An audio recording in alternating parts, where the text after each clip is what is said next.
Hello friends, welcome to our channel Techcorner, where we break down the complex topics into bite-sized, easy to understand pieces.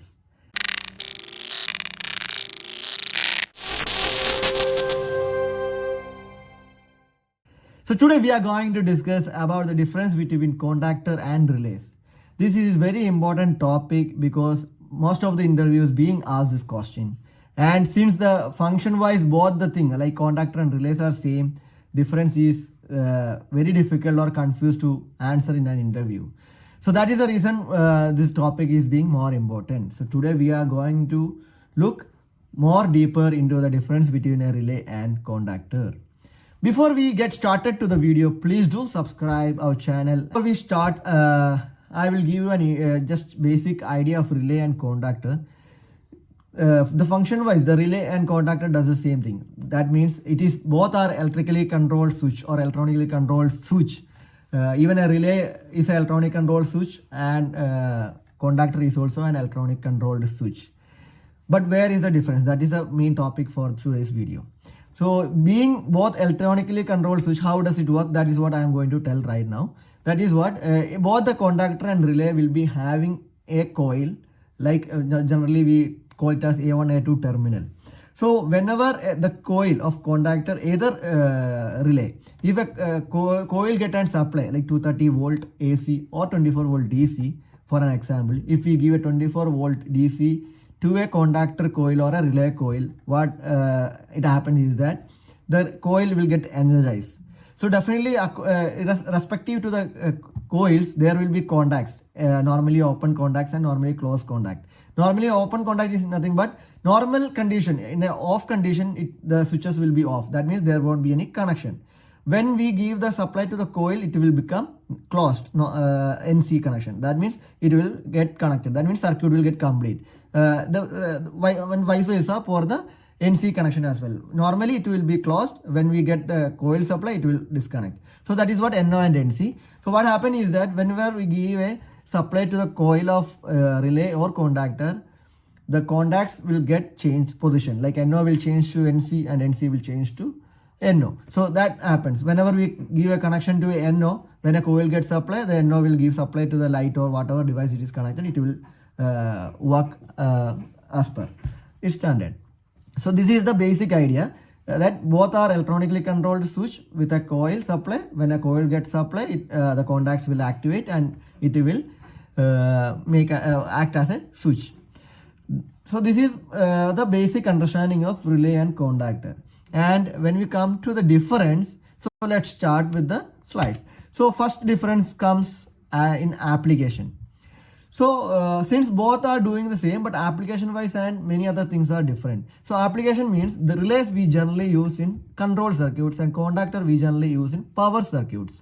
So what do you mean power circuit and control circuit is that control circuit is a circuit which is used to control some devices or circuits, whereas power circuit is something which is directly connected to a load or system.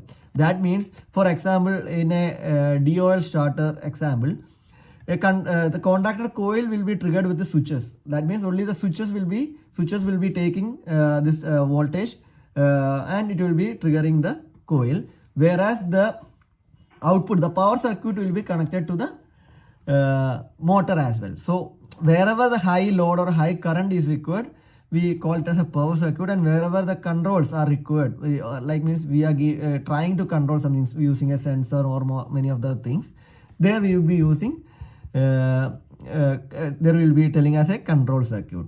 So relays are actually low power signal level task, like it is used for low power or signal level task, controlling one circuit. That's what it's used for, control circuit. Whereas contactors are actually for high power application, like even you want to start a motor, you want to switch a motor or a heavy duty ACs or HVACs or many other things, if we can use contactors. But nowadays instead of contactors, people are trying to use more VFDs because it is more efficient. So we will be anyway doing video about VFD in coming videos.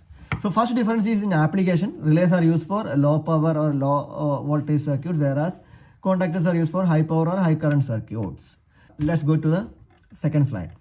So second slide actually is telling about load capacity. As I already told, being relay is used in low power circuits, definitely the load carrying capacity of the relay is also very low. Whereas contactor is being used in the high power circuits, the load carrying capacity will be also high. So it is, even the first slide itself is showing this, but this we are explaining some other way, like reverse order. Earlier we were telling in this order means we are now telling in the reverse order. That's the only difference.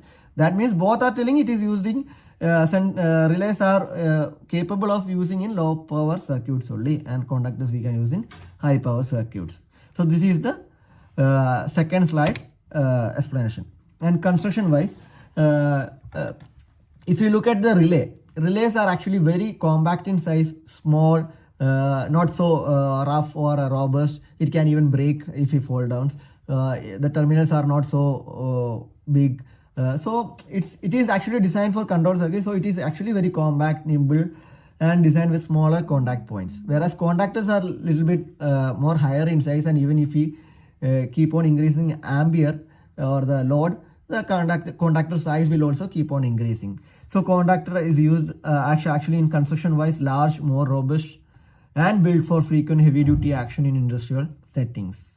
So construction wise also both are different. When looking at the design, contact design, relays actually offer various of configuration. That means as I told in earlier, we have contacts, auxiliary contacts associated with the coils. Whenever we get a coil supply, the relay contacts will get activated. That's what I told in the intro of the video.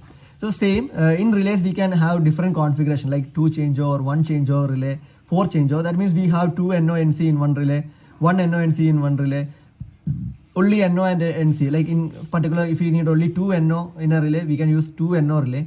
If you need 2 NC in a relay, we can use that. If we want to club both NO and NC together, we can do that. So various configurations are available in relays.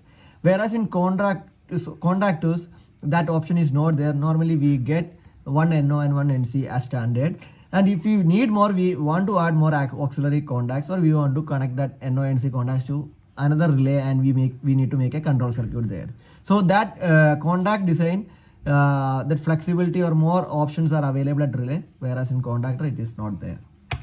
And control voltage, as I told you, since relays are used in low power circuits and contactor are used in high power circuit, the control voltage is also similarly. In relays we can have in 5 volt, 12 volt, 24 volt DC or 230 volt AC as well. So control voltage is very precise, or even if we give a low trigger sensor, like if you give a sensor to a relay coil, it can actually work. Even there is a slight voltage drop also, a relay will get. So relay is more sensitive to more accurate to voltages if you want to trigger, if you want to perform in a low current circuit. So we can prefer relays there. Whereas contactors actually it prefers high voltage, like if it even a small drop, even a 24 volt DC contactor by 18 or 17 voltage, the coil may not get energized. There we need around roughly to a 24 volt DC itself to energize a contactor coil. So it is not so flexible to lower voltage or to energize the coil. So that is the difference in the control voltage condition. And use cases, as we were telling all the same scenarios, use also like we generally use relays in control panels, automation systems, electronic circuits for low power switching. Wherever the low power switching is required, there we can use relays. Whereas contactors, as I told you, it is used in power circuits, which is directly connected to the load, directly connected to the motor. So we use in industrial commercial setups controlling heavy electrical loads. Even a DOL starter is an example. A starter starter, we are using contactors there. So overall, I hope it is clear for you. So basically, relay is a low switching electronically controlled switch for low power circuit with low load capacity, with compact design, with more options of contacts, that NONC contacts. Whereas contactors are designed for high voltage circuit, which can be a high current, directly connected to the load. It is more robust and it is more bigger in size. And even in relays we can only connect around 1 square mm cable or 2 up to maximum 4 square mm cable we may be able to connect in a relay, because the contact points are also very small. Whereas in contactors we can even connect like heavy cord cables as well, even a 10 square mm. So even higher core cables we can connect directly to a conductor. So that is also one difference. So overall, both the difference comes in a application wise, not the working wise. Working wise, both the things are similar. There is no much difference, but in application and the design and the construction and the exam use cases, it is different. So I hope this video is clear. You are clear with the difference between conductor and relay, and you will be able to answer this question without any confusion anymore. So let's wind up this video. We will be coming up with another video which is more informational than this. So just stay tuned. See you in next video. Thank you.